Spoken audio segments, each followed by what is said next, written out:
ఇక మళ్ళీ విఆర్ఓ వ్యవస్థ రానున్నది. భూభారతి పోర్టల్ అని పెట్టిరు కదా, ఈ భూభారతి పోర్టల్లో మళ్ళీ విఆర్ఓ వ్యవస్థ రానున్నది.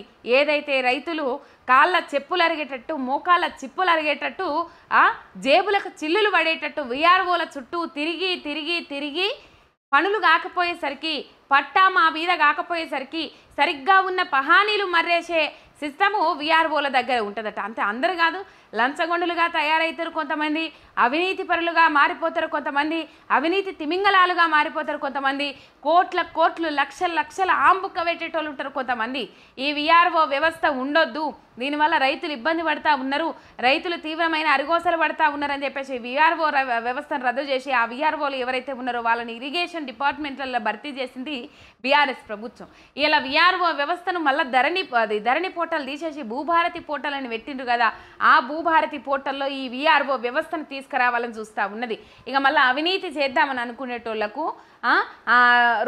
రుచి మరిగినోళ్లకు ఇది మళ్ళా ఒక రాజబాట వేసినట్టు కనబడతా ఉన్నది. అంటే అందరినీ అనట్లేదు, అందులో అవినీతికి పాల్పడుతున్న వాళ్ళు ఎవరైతే ఉన్నారో, రైతుల రక్తాన్ని, రక్త మాంసాలని అవినీతి రూపంలో, లంచాల రూపంలో జేబులు నింపుకునేటోళ్ళు ఎవరైతే ఉన్నారో వాళ్ళని ఉద్దేశించి మాత్రమే మాట్లాడుతూ ఉన్నాం. మొత్తం మీద ఈ భూభారతి పోర్టల్లో మళ్ళీ విఆర్ఓ వ్యవస్థను తీసుకురానున్నారు.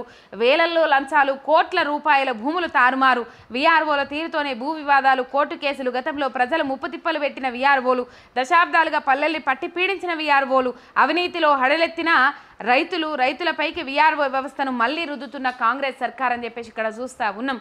కొన్ని సందర్భాలలో మనం చూసినాం. ఇక తిరిగి తిరిగి తిరిగి యాస్తకొచ్చి మరి ఎంఆర్ఓనా విఆర్ఓనా నాకు సరిగ్గా గుర్తులేదు, ఒక రైతు పెట్రోల్ తీసుకొచ్చి పోసిండు. అక్కడ పెట్రోల్ తీసుకొచ్చి పోసి ఆ అవినీతి ఎదుర్కోలేక, ఆయన అడుగుతున్న లంచం తాళలేక, ఆ లంచం కట్టుకోలేక ఆ రైతు కూడా పాపము బలిమికి జీవి తీసుకునే ప్రయత్నం చేసిండు. ఆ విఆర్ఓను ఎంఆర్ఓనో సరిగ్గా గుర్తులేదు, మొత్తం మీద పట్టి పీడించక తిన్నాడంట.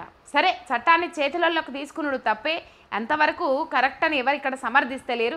కాకపోతే అంత టార్చర్ పెట్టిండ్రు అనేది మనం ఇక్కడ అర్థం చేసుకోవచ్చు. దేశానికి అన్నం పెట్టే రైతన్న ఇలా ఇంత కక్ష సాధింపు చర్యకు దిగజారిపోయిండ్రంటే మొత్తం మీద వాళ్ళు ఎంత ఇబ్బంది పెట్టిండ్రో మనం అర్థం చేసుకోవచ్చు. ఇక్కడ ఇట్లాంటి సిచ్యువేషన్స్ ఎన్నో చూసినాం. ఎందరో మంది రైతులు ఆత్మహత్యలు చేసుకున్నారు, ఎందరో మంది రైతులు నేల కొరిగిపోయినరు, ఎందరో మంది రైతులు మట్టి పూలలా నేల రాలిపోయినరు, ఎందరో మంది రైతులు ఆవేదన చూసినాం. మళ్ళా ఇలా విఆర్ఓ వ్యవస్థను తీసుకొచ్చి మళ్ళీ భూభారతికి రుద్దుతా ఉన్నది రాష్ట్ర సర్కార్. మరి దాని ఉద్దేశం ఏంది, దాని మతలాబైంది?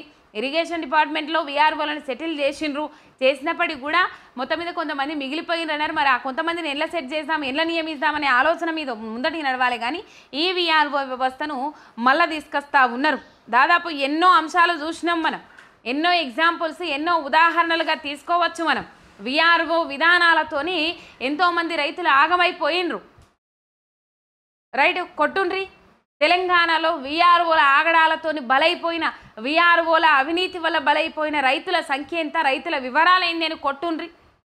తెల్లారే వరకు పహానీలు, పాసుబుక్కులు మారిపోతాయి. వల్ల ఎట్లా మారిపోతాయి అర్థం కావు. ఎట్లా వేలు కోట్లు లచ్చలు బెంచీల కింద ఎట్లా ముడుపుతారో అర్థం కాదు, ఎట్లా ముడుపులు కడతారో అర్థం కాదు. మొత్తం మీద బడా బాబులు ఎవరైతే ఉంటారో వాళ్లకు సామాన్య రైతులు, పేద రైతులు, అమాయక రైతుల భూములను కొంతమంది విఆర్ఓలు లంచాలు మింగి అప్పనంగా కట్టబెట్టిన కేసులెన్నో, కోర్టు కేసులెన్నో పెరిగిపోయినాయి, అవినీతి ఆరోపణలు ఎన్నో పెరిగిపోయినాయి, రెవెన్యూ శాఖలోనే అవినీతి ఆరోపణలు ఎన్నో పెరిగిపోయినాయి. మొత్తం మీద ఇక మరి నవీన్ మిట్టలు ఉన్నారు ఇప్పుడు రెవెన్యూ శాఖకు నవీన్ మిట్టలు ప్రధాన కార్యదర్శిగా వ్యవహరిస్తూ ఉన్నారు. మరి ఏం చేస్తారు, ఏం కార్యక్రమాలు ఉన్నాయి అనేది మనం రేపు చూడాలి. ఈ విఆర్ఓ వ్యవస్థ ఏదైతే రద్దు చేసిందో ధరణి పోర్టల్తోని బీఆర్ఎస్ ప్రభుత్వం హయాంలో, కేసీఆర్ హయాంలో ఆ విఆర్ఓ వ్యవస్థను మళ్ళా భూభారతి పోర్టల్కు రుద్దనున్నారనే అంశాలు అయితే తెర మీదకి వస్తూ ఉన్నాయి. భూభారతి మీదనే ఇప్పుడు అనేక విమర్శలు ఉన్నాయి.